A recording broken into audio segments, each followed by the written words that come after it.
So in the last lecture, we have already seen differential equation of the type dy by dx plus py is equal to q. Now in today's lecture, we will see differential equation of the second type, which is dx by dy plus p dash x is equal to q dash. Now how do I recognize when a question comes? Where to put that particular question? By whether the first type or the second type. How to decide that? Now it is a very simple technique. It's a very simple trick. Understand very carefully. Whenever you get a question, start recognizing the terms based on their variables. If you look at this question, sec 2y dx is equal to tan y minus x dy. Now if you recognize in this, there is a sin 2y. Sin 2y is a function of y.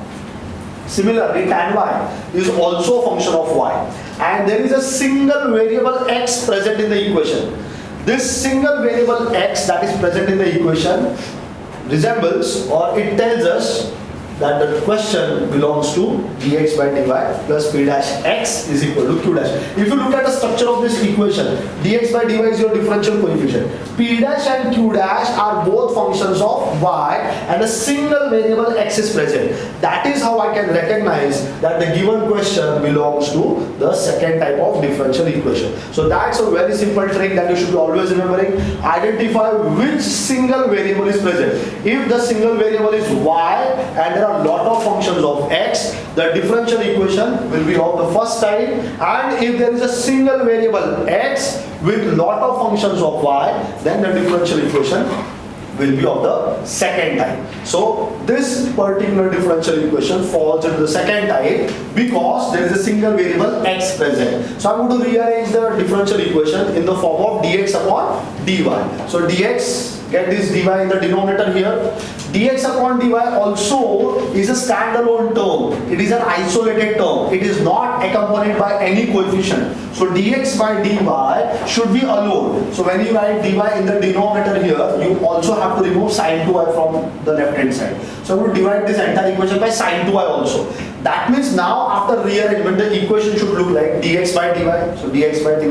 You are also dividing throughout by sin 2y. So this entire right hand side will get divided by sin 2y. So tan y upon sin 2y, x upon sin 2y. So that is what I have written here, tan y upon sin 2y, x upon sin 2y. The next thing that you should be looking at the equation is dx by dy is now accompanied with p dash x. That means the term of x should be on the left hand side. Dx by dy plus p dash x.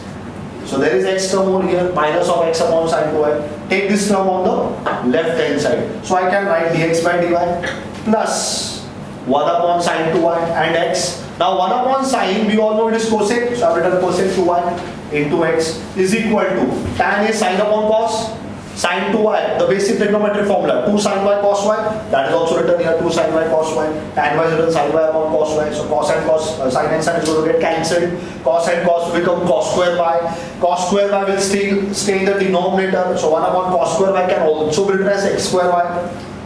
So 1 upon cos square y is written as x square y upon 2. So now this entire equation looks like dx by dy plus it was 1 upon sin, it has become cosec 2y x is equal to, this has become sec square y upon 2. So that's x square upon 2. So that's my equation. Now this equation exactly resembles dx by dy plus p dash x is equal to q dash. If you compare the value of p dash, the value of p dash is cosec 2y and the value of q dash is sec square y upon 2. Now, once I recognize the values of p dash and q dash, the next thing I need to do is to write the solution. Now, if you recall, the formula for solution was dependent variable into the integrating factor is equal to integration of the right hand side into the integrating factor and then plus c. Now, in the solution, I can see that there is a term called the integrating factor. Definitely I need to find the integrating factor. So for this particular case, when we are writing dx by dy plus p dash x equal to q dash, you should recall that the integrating factor is given as e raised to integration of p dash dy. That means your job is to first get integration of p dash dy and then use it in the integrating factor. So let's get integration of p dash dy. Now, integration of p dash dy, p dash I know it was cosec 2y, so I have written cosec 2y dy. We all remember that the integration of cosec x, there are two different formulas available for integration of cosec x. One is log of cosec x minus cot x, and the other one is the log of tan x by 2. Now the shorter formula, the smaller formula is always more useful to use it in the problem. So I'm going to use log of tan x by 2. Now the formula says integration of cosec x, it is log of tan x by 2.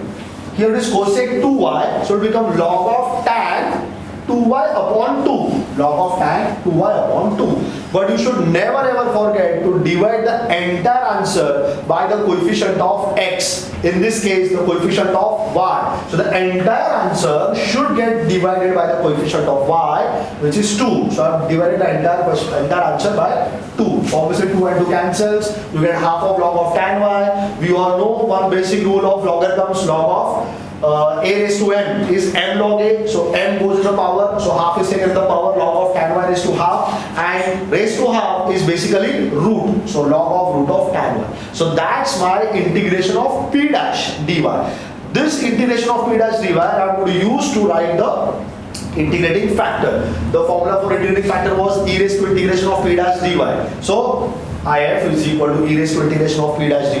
We have just now got the integration of p dash dy, and that was log of root of tan y. So e raised to log of root of tan y. We should also remember that e raised to log of x, e raised to log of x is basically x. So e raised to log of root of tan y will be root of tan y. So my if is root of tan y. So once my if is done, the next thing that I need to do is to get the final solution. We remember solution was given by dependent variable. In our case, the dependent variable, when I have written dx by dy tells me x is the dependent variable, y is the independent variable. So x is the dependent variable, so I'm going to write x here. Then the integrating factor, we know it was root of tan y, so x into root of tan y is equal to integration of the RHS. For this equation, the RHS was x square y upon 2, that was the q dash ka value, so x square y upon 2 is written over here, and again the if, which is root of tan y dy and plus c dash. Now, integration of x square y upon 2 root of tan y. This if I want to integrate, see how do I do it? There are some basic corollaries that we should always remember while solving integration. They are so useful that the problem can be solved in a more quicker way. If you observe root of tan y, its derivative is x square y, which is present here. Tan y is inside the root. Root can be written as raised to half. So tan y raised to half. So derivative of tan y is x square y, and we remember the corollary integration of f of x raised to n into f1 of x. So function must be present inside the power, and its derivative must be beside that function, f1 of x dx. The answer for this was f of x raised to n plus 1 upon n plus 1. So in this case tan y becomes your function. Its power is half, that becomes n, and its derivative is x square y, that becomes f1 of x.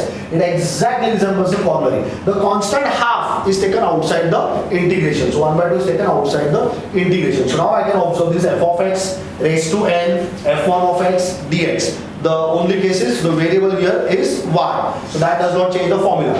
So the answer is f of x raised to n plus 1. Here function was tan y raised to n plus 1. Half plus 1. That's 3 by 2. So tan y raised to 3 by 2 upon n plus 1 upon 3 by 2. This half and this 3 by 2. 2 and 2 will get cancelled. 3 will be left. In general, whenever we write the solution of a differential equation, in general we do not put the constants in the denominator. So that's why this 3 I'm going to multiply throughout. So that gives me 3x root tan y, 3x root tan y. 3 will cancel from here. So tan y raised to 3 by 2. And 3 multiplies with the constant c dash will give us a new constant c. So that's my final answer, which is the solution of the given differential equation. I hope you have understood how this dx by dy plus p dash x equal to q dash type is done.